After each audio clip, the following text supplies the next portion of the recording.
Well, good morning. You all look so eager and awake. I'm on New York time, so I'm ready for lunch. So I promise we'll get you out in an hour. I'm really happy to be making my second trip to Utah. I didn't tell Luke I had been here before because I thought it would discourage him from asking me back. But am I allowed to mention the other college I spoke at? I spoke at Weber State last year on the other side of Salt Lake City. And it was fun. I was really eager to come back. It's so beautiful here.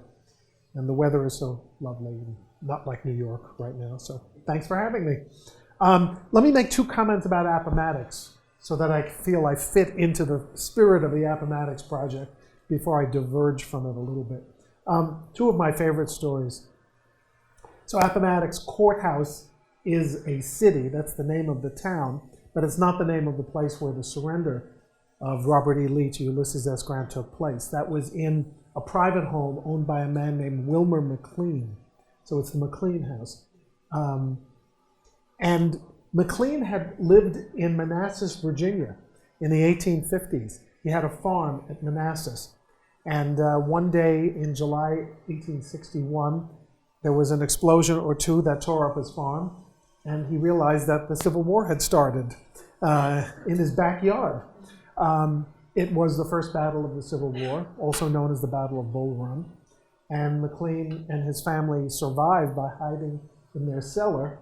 And they moved, as soon as the battle was over, they said, we're out of here. We love Virginia, but let's move to someplace where the war will never touch us. Let's move to Appomattox Courthouse. So he bought a house in Appomattox. And it can reasonably be said, I'm not the first person to say this, Ken Burns was, that the war started in Wilmer McLean's backyard and ended in his front parlor. Because that's where Robert E. Lee met and discussed the end of the war with Ulysses Grant. Interestingly, he didn't lose his possessions in Bull Run. The shells hit his house and smashed some windows. Nothing happened to the furniture.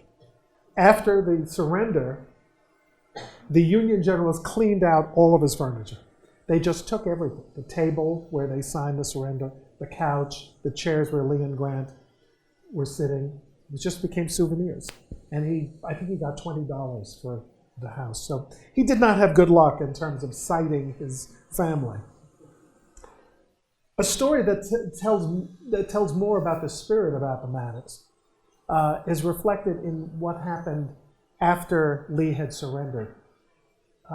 After it was over, Lee brought 2 aides with him, and Grant had his entire general staff there, who included, by the way, Abraham Lincoln's son, Robert, who had sort of a no-show job as a captain on Grant's staff. He had just joined the service, just with only a couple of months left in the war. And after the surrender, all of Grant's officers stood in a line for Lee to shake their hands. And Lee, although some people think of him as an amiable, gallant man, was not in a good mood. His face had reddened. He was very agitated about giving up. And he obligingly went from person to person until he comes to this big, robust, dark-skinned man. And it was Colonel Eli S. Parker, very close aide of General Grant. And Lee stopped short, didn't know what was happening. Who is this person? Can he be African American? In fact, Eli Parker was a Native American, and it was pretty unusual for him to be on the staff of the highest-ranking general in the Union service. And Lee, not quite sure what to say or what to do, said, I see there are all sorts of Americans here today. Not the nicest thing in the world. And Parker looked him straight in the eye and said, General, today we're all Americans. And that's the astonishing spirit of Appomattox. So I feel a little guilty in a way that I've chosen as the topic that I'm going to address a subject that is not very conciliatory in its nature, but it's certainly part of the American story. This series celebrates collegiality in public discourse and encourages it. But talking about the press invites a reality check on how politicians behaved in the 19th century. I think Abraham Lincoln was capable of collegiality as a politician. He was very good to Stephen Douglas, his lifetime rival. Douglas held his hat at his inaugural. Douglas campaigned to keep the Union together after he lost the presidency to Lincoln, and that's one of the reasons that Civil War forts were named after Douglas, even though he had been Lincoln's rival after he died suddenly in the fall of 1861. I think Utah's first fort, somebody's nodding who knows better than I, was called Camp Douglas, right? Good. Everybody's nodding. Except Luke is nodding. So Lincoln was known for reaching out to people of all political persuasions through both humor and his sort of down-home prairie affect and charm. But, and keeping Douglas in mind, he also participated in the roughest political debates in American history, the Lincoln-Douglas debates. And you can't call the Civil War a demonstration of settling differences across the negotiating table. Most famous case in point, I think, Lincoln was capable of ending his second inaugural address, the speech that he thought was his greater than Gettysburg, by pleading for malice toward none and charity for all. But before he got to that phrase, before he got to that paragraph, he invoked Old Testament fire and brimstone to insist that the horrifying casualties of the Civil War had been ordained by God as punishment to both the North and the South for tolerating the sin of slavery for so long. And as Lincoln said in that astonishingly frank passage, if every drop of blood drawn with the lash had to be repaid with a drop of blood drawn with the sword, then the judgments, as was said 3,000 years ago, the judgments of the Lord are true and righteous altogether. That's in the Lincoln movie. It sort of ends the Lincoln movie if you see it. And then he said, with malice toward none. So Lincoln capable of both forgiveness and condemnation and toughness. You don't lead a war that takes 750,000 casualties, which is the equivalent as a proportion of population to about 11 million today.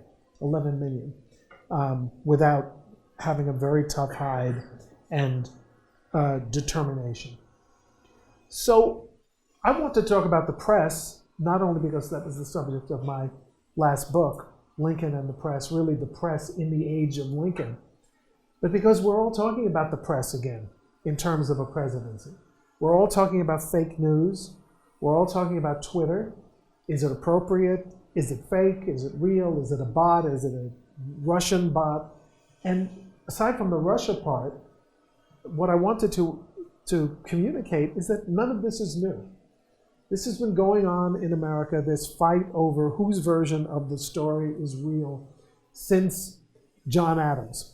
And he started with George Washington in his second term, and he didn't understand why the press was criticizing him. Remember when the president's press secretary said the other day, I don't think we should criticize a four-star general, meaning Mr. Kelly, General Kelly. Well, George Washington didn't think he should be criticized either, and neither did anybody else. But Adams and Jefferson started this tradition of newspapers for the next 150 years, next 100 years, being completely and openly partisan. You did not go to a newspaper in the age when Lincoln came of age, both as a politician and as a man, expecting to find a perfectly accurate, fair report of the news. If you were a Whig or later a Republican, you bought the Republican newspaper. And the Republican newspaper told you that Lincoln had been a triumph one day. If you were a Democrat and you liked Stephen Douglas in Illinois, then you bought the Democratic paper. And the Democratic paper told you a totally different story, which was real and which was fake. I mean, it's sort of like MSNBC and Fox, for those of you young people who still watch television. I'm astonished at how many people don't watch television, your age, but that's okay too. In one of his debates with Douglas, the first debate, Abraham Lincoln it was not Lincoln's finest moment. He was carried off by his supporters on their shoulders after the debate, the 3-hour debate was over. Those debates were long. And the Republican paper wrote, Abraham Lincoln was carried off the field of battle in triumph by his friends. The Democratic paper wrote, Lincoln was so thoroughly whipped that he had to be carried off the stage. That's an example of the kind of reporting that proliferated in the 1850s. You know what the difference was? Nobody claimed, as MSNBC does and as Fox does, that they were giving perfectly accurate, non-biased reporting. That's where I think we ought to get real with television reporting today and other reporting. But they certainly did in the 1850s. The name Republican was on many newspapers. The name Democrat was on many, although sometimes they got turned around because of Jeffersonian era names. And here's how the culture was also different. Everyone read a print newspaper. That's certainly not the case today. Most of the news emanated from New York and shipped south, north, and west. New York developed enormously successful media empires, if you can call it that. Really 3 gigantic newspaper operations that had national weekly editions. The first was the New York Herald, operated by a Scottish-born character named James Gordon Bennett. And that was not openly, but pretty openly pro-democratic, pro-slavery, anti-abolition, eventually anti-Lincoln newspaper. Then there was the New York Tribune, founded by Horace Greeley, who famously said, "Go west," but stayed in New York. And his New York Tribune became the leading abolitionist voice of the United States, urging freedom, urging socialism in a sort of a primitive form, the rights of labor, the rights of women, also some sort of weird theories like all-bran diets and table rapping, spiritualism. He had a lot of interesting ideas and a lot of odd ideas. He also had a brilliant guy working for him named Henry Raymond, but he underpaid Henry Raymond, and one day Raymond said, "If you don't raise my salary to $8 a week, I'm out of here." And Greeley said, "You're not worth $8 a week." The result of that breach was the New York Times. Henry Raymond left, founded his own newspaper. So in New York, there are 2 Republican newspapers, the New York Times and the New York Tribune, and several Democratic newspapers, but principally the Herald. They had several million subscribers, including national editions, at their peak. And that was big in those days. It was easy to mail newspapers. It was cheaper to mail a newspaper than it was to mail a letter in those days. So newspapers got around through families as well, especially in westward expansion. People in New York would send their relatives who had relocated newspapers so they could keep up with news back home. And they got partisan political news that way. If you carried a newspaper under your arm, as people did very proudly, it was like wearing a campaign button. If you carried the New York Tribune in New York City, everyone knew you were an anti-slavery Republican. If you carried the New York World or the New York Herald, they knew that you were going to vote for a Democrat. And that's sort of par for the course because there was no secret ballot either. When Abraham Lincoln voted for himself, well, actually he didn't, he tore his name off the ballot, but when he voted for the Republicans in 1860 in his hometown, you picked up your ballot on the way in to the polling place. If you picked a blue ballot, and I'm making the color up, but if you picked a blue ballot, you were going to vote for a Republican. If you picked a green one, you were going to vote for a Democrat. And then you got in line in front of a big glass bowl filled with that color. So it wasn't exactly secret, and people were still fighting in the polling places and battling. Another big difference. People wore their partisanship on their sleeves, and very proudly. Here's another difference. Politicians were newspapermen, and newspapermen were politicians. There was very few politicians, including Abraham Lincoln, who didn't want to be in the newspaper business. Lincoln wrote anonymous editorials for newspapers in his hometown. And in 1859, he did something truly astonishing. Because of the growing number of German immigrants who were moving into Illinois, Lincoln believed that they would make the difference in 1860 on who was elected president. Illinois had gone Democratic for the previous two elections, as had Indiana, but the influx of Germans, who were almost exclusively anti-slavery Republicans, meant that it was now a swing state. So what did Lincoln do, aside from fighting with Democrats about voting requirements? And voting requirements were pretty simple. If you were here for 5 years, you could vote. No citizenship barriers as there are today. Lincoln purchased a German language newspaper whose owner had so fouled up the economics of it that the printing press was in hock with a creditor.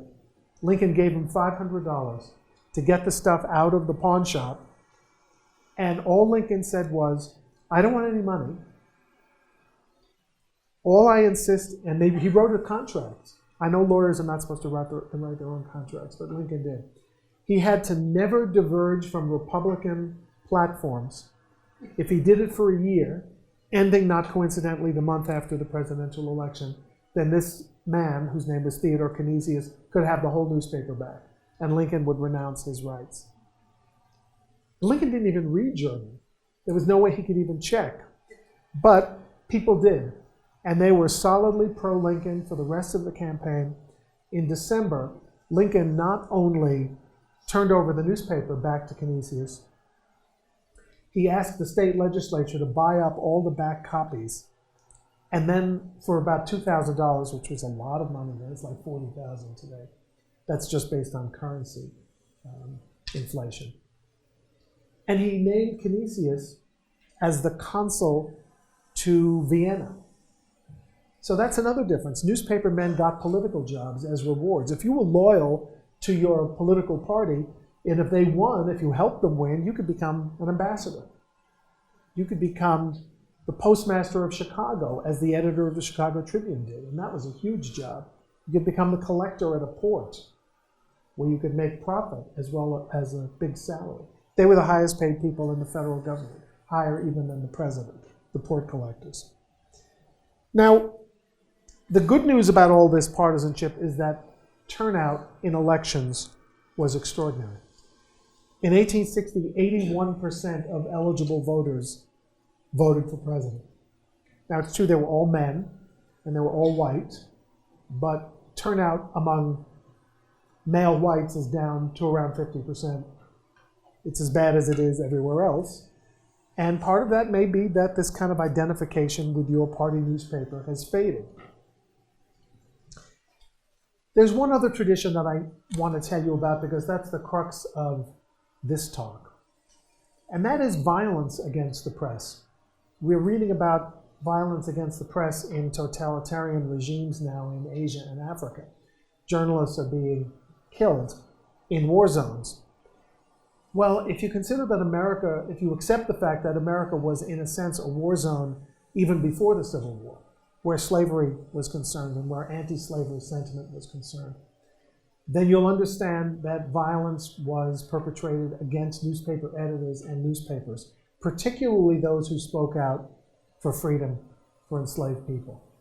And in Lincoln's own home state of Illinois, the most famous case was probably that of a man named Elijah Lovejoy in Alton, Illinois, in the southern part of Illinois, who was chased out of St. Louis for being anti-slavery, set up his newspaper in Alton, was ultimately cornered in a warehouse where he had stored his printing press to keep it from being confiscated, and was surrounded by a mob. He refused to give up the printing press, and gunfire was exchanged, and he was killed at the door of the warehouse. And then, oblivious to what had been perpetrated, the mob rushed upstairs to the top floor of the warehouse and threw the printing press out of the window onto the... I always get this wrong. My Civil War battle friends, battle experts, I say the shore, it's the banks of the Mississippi. You're not supposed to say the shore, otherwise you reveal yourself as an ocean person. Anyway, to the banks of the Mississippi. So this is the kind of roiling atmosphere that Lincoln faced. So Lincoln becomes president. He has been very good to Republican newspapers.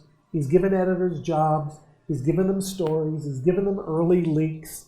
And he also, by the way, just one word on this, the similarity to the Twitter phenomenon in Lincoln. Lincoln was pretty good at getting his message out early and the way he wanted it during his term as well. He didn't obviously have access to Twitter, but he did have access to the telegraph, which was a pretty newfangled means of communication. It had made newspapers very timely during the end of the Mexican War. News was now available almost instantaneously from New York, well, practically out here to Utah as the Western outpost. Lincoln used the telegraph to communicate. People criticized it. Why is the President of the United States sending dispatches from the front right around the time of Appomattox? He was practically the nation's leading official reporter, sending out dispatches to the War Department that were published in all the newspapers. Very much criticized. But I'll come back to that. Here's the negative part, or not. I'm going to leave it to you to decide. So war breaks out. Everybody at Bull Run, Manassas, including Wilmer McLean, is sure that this is going to be a very short war. One battle, and the Confederates will yell uncle, and everyone will go home and will settle the slavery issue in time. Of course, that didn't happen. When Bull Run was over, so was the enlistment period of the first volunteers for the Union Army. They were 90 and 100-day recruits. They signed up after Fort Sumter was attacked, and their enlistments ran out. Lincoln had a real problem on his hands, getting more men into the Army. He put out a call. Lo and behold, Republican newspapers urged young men to volunteer, but a lot of Democratic papers said, wait a minute, what are we fighting for?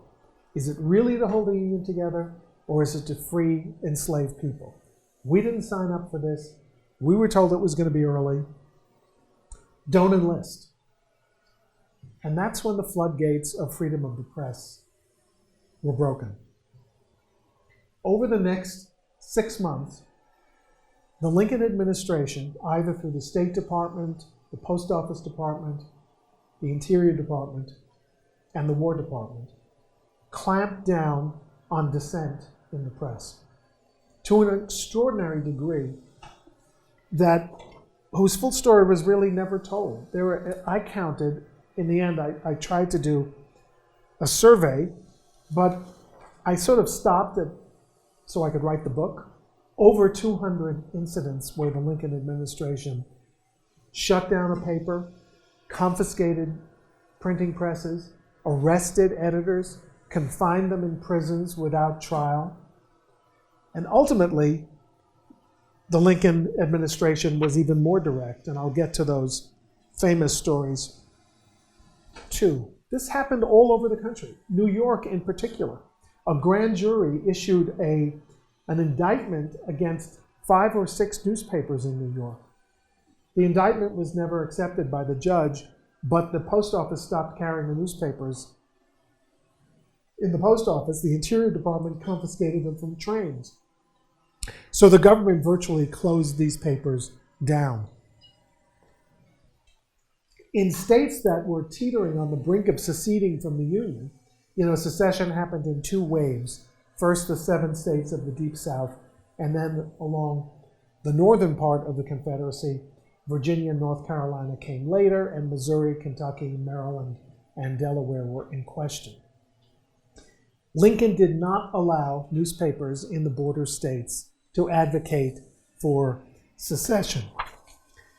In Missouri, a general wrote to his commanders to say very proudly that he had confiscated printing presses. That was Ulysses S. Grant, so he was one of those. General Sherman, who would later be his chief lieutenant. Sorry, I brought back a little New York cold here. Sherman hated the press, banned them from his headquarters. In Maryland, the Lincoln administration, Lincoln never has his direct fingerprints on this. A Baltimore editor ran articles suggesting that the Union had been violent against women and children at Bull Run. The Army arrested the editor and confined him at Fort McHenry. What was really amazing is that the editor was Francis Scott Key's grandson, the person who wrote the national anthem. And he wound up in Fort McHenry, which is where the Star-Spangled Banner was flying, that inspired his grandfather to write the song. So Maryland, Kentucky, editors arrested in Kentucky, newspapers shut down. All of this going on as Lincoln is waging a fight to keep the Union in check. How does he justify it? How does he explain it? Well, he says, are all the laws in this country to be broken but one, meaning protection of the press? If that's true, then I can't save the country and the Constitution. Now, this is a debate that we're still having about how much people should talk about in terms of protected information, confidential information. When should freedom of information requests be granted? Should the JFK assassination material have come out now, or should it have come out earlier? Should the Sandy Hook Elementary School material have been dumped on the 5th anniversary of that tragedy without notifying the parents? I mean, what is the correct attitude that we should have between open access and protecting others and decency and safety, which is, of course, the big concern now, as it was then. So Lincoln argued that he had the right to do it. The courts were completely silent on this issue, except when the Union cracked down on a newspaper in Philadelphia. It was a Philadelphia newspaper whose editor said only that Lincoln's annual message, which was the equivalent of the State of the Union messages today, was not as wise as that of his Confederate counterpart, Jefferson Davis. That's all they said. Well, they also added that they didn't think the Emancipation Proclamation was a great idea. For that, the editor was arrested. The newspaper was put out of business. And by the way, editors who were arrested had to sign a loyalty oath before they got out of prison. So here are two famous cases that I think are worth repeating. One in Chicago, one in New York. So Chicago had two newspapers, the Tribune, which was pro-Lincoln, the Times, which was pro-Douglas. In 1863, an Ohio congressman, former congressman, named Clement Vallandigham, who was against the war, let it be known that he was going to run for governor. He also said people should not submit to the draft, because by now volunteerism had been supplanted by conscription. He was arrested. He was tried by a military tribunal. He was found guilty. He was banned from Ohio. He was banned to the Confederacy. He circumvented the North and wound up in Canada and ran for governor from Canada. He lost. But Lincoln was very nervous about him. The Chicago Times wrote that the Lincoln administration and the Union Army had no right to have tried him or impeded his free speech at all. The Union Army marched on the Chicago Times. They closed it down. They arrested the editor, a man named Wilbur Story. In this case, Lincoln's Republican friends told him that he had gone too far. He hadn't done anything, but his army had. And he was a little annoyed, but he didn't reverse the order and allow the newspaper, which had been a thorn in his side for 8 years, he let them start publishing again. But he was never convinced he did the right thing. Part of him always said he should have kept them out of business. This is a part of Lincoln's record that's not really known. It's not an Appomattox-like record, but it's part of the record. In a few more months, resistance to the draft boiled over, and draft riots erupted, or they're really anti-draft riots, erupted all over the country, most notoriously in New York City,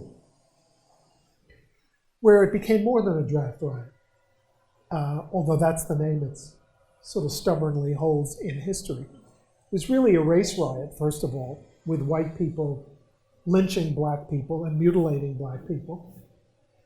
It was the biggest civil disturbance in the history of the United States, aside from the Civil War itself. Really the most shameful episode, I think, in the history of New York. It's also an anti-press riot. So much animosity had been building up between the Democratic and Republican papers that the people who were rioting, who were Democrats, tried to attack the New York Times and the New York Tribune. The Tribune offices were torched and a fire broke out. Because the printing press was in the basement, the writing rooms were upstairs. Only the room where people purchased advertising was burned and damaged.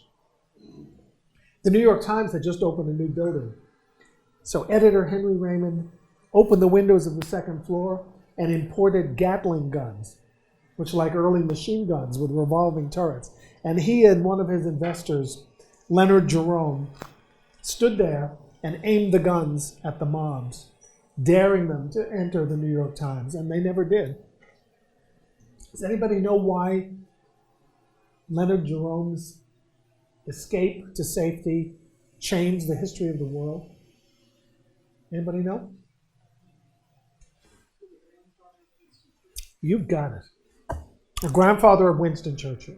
So what would have happened had anything happened to him? I don't know. We might not be here today. But that's just a side story. In 1864, a presidential election year, Lincoln had a major decision to make. How much should the press be able to go back to its original pre-war stance of open partisanship? He was going to seek re-election. The first president to seek a second term since Andrew Jackson. Well, one of the answers came early. Lincoln and the Secretary of War learned that the Democratic newspaper, the New York World, had published a proclamation from Lincoln saying that he wanted 400,000 new troops, either by enlistment or the draft, that things were going really badly in Virginia with General Grant in pursuit of General Lee, that the war was at a bad moment, and the Union badly needed an infusion of men. Fact is, he had written no such proclamation, although he was drafting one that called for 500,000 men, but it was supposed to be a secret. The White House panicked. Lincoln issued an order and signed, this is the only time his name is on a shutdown order, to close the New York World, to arrest its editor, Manton Marble, I love his name. And he was taken to the headquarters of the commanding general in New York City, General Dix, and almost shipped to an island prison called Fort Lafayette off the coast of Brooklyn. But General Dix couldn't believe the order was real, so he sort of held on to him for a few days. That was how panic-struck the Union was about conveying bad news. So in this case, it was completely unnecessary. And I think it taught Lincoln a lesson. It seems that a former New York Times reporter, who then worked for the Brooklyn Eagle, hatched this scheme. He was going to fake a presidential proclamation, which in those days would be received in a local telegraph office and copied on sort of an early version of carbon paper made of waxy kind of paper. I'm sure nobody here knows what carbon paper is, but in my day when you wrote, there was no Xerox and you used carbon paper to make 4 copies of your term paper or something. Anyway, they would write down the proclamation once and it would appear on 5 copies or 10 copies, and then runners would take them to the newspapers. They took this proclamation at 2 a.m. to all the papers, but only the New York World and one other Democratic paper believed it. The others called the War Department, telegraphed the War Department and asked if it was real. And they were told it wasn't. So the World was the only paper gullible enough or evil enough to print it. But why was it done? So this guy, whose name was Joseph Howard, this was his scheme. Get the proclamation published. The stock market would go way down the next day. Then he would move in and buy stocks.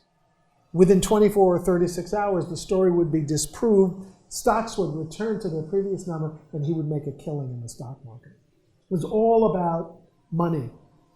And when Lincoln found that out, Joseph Howard wound up in prison. But he had actually had a bad history with Joseph Howard, which I could tell you about later. Lincoln might then have said, the New York press has been nothing but trouble for the last 4 years. Let's bottle them up and run this campaign without Democratic newspapers agitating about false proclamations, resisting the draft, and other disagreeable topics. But he didn't.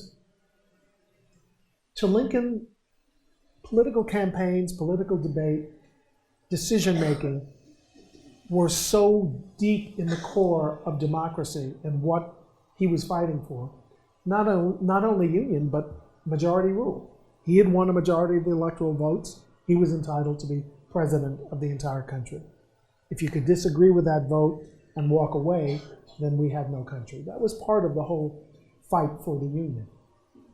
And Lincoln let the press speak, and their involvement was unbelievable. Horace Greeley spent the war, the editor of the New York Tribune, sending his newspaper all over Army encampments in the South. For the first time, military personnel were going to have absentee ballots. And he made sure that his paper, carrying the Lincoln torch, was in those camps. Of course, in the month before, he had told the Republican Party, let's have a do-over with a convention and get rid of Lincoln. But once they ignored him, he did that. Henry Raymond of the New York Times. He became chairman of the Republican National Committee, chief propagandist for the Lincoln election campaign, and a candidate for Congress in Manhattan, all while editing the New York Times. Can you imagine that happening today? I hope it's inconceivable. Then there was James Gordon Bennett, who was always criticizing Lincoln. Lincoln's people made an interesting deal with Bennett. Lay off the criticism. We don't expect you to endorse them, but just make it a little easier. What would you like in return? These kind of deals were part of the culture. And Bennett said, well, I think I would like to be an ambassador to England or France. No, we have someone in England, maybe France. I'm not going to accept, but I'd like to be offered. Because he was not considered a member of polite society. The Herald laid off the criticism. Lincoln appointed James Gordon Bennett minister to France, as it was called, and James Gordon Bennett declined. Everybody was happy. And newspapers were back in business. So did Abraham Lincoln do the right thing in rewarding friendly newspapers and shutting down newspapers that he thought had crossed the line of dissent and approached the realm of treason? As I mentioned, the courts never said he did wrong. Congress had one hearing on this issue of freedom of the press and just issued a very tepid recommendation. No legislation to protect freedom of the press was ever issued. Lincoln insisted that he had no more reason to keep dissent going, to keep oversight of the press going once peace was restored, then he would be taking an emetic, which is a purgatory medicine, if he didn't have an illness. He believed that by fighting to preserve the entire Union, he would do more to preserve freedom of the press than simply by preserving dissent and encouraging rebellion. It's still very controversial. Lincoln had one backwards way of putting it, and I'll leave you with this.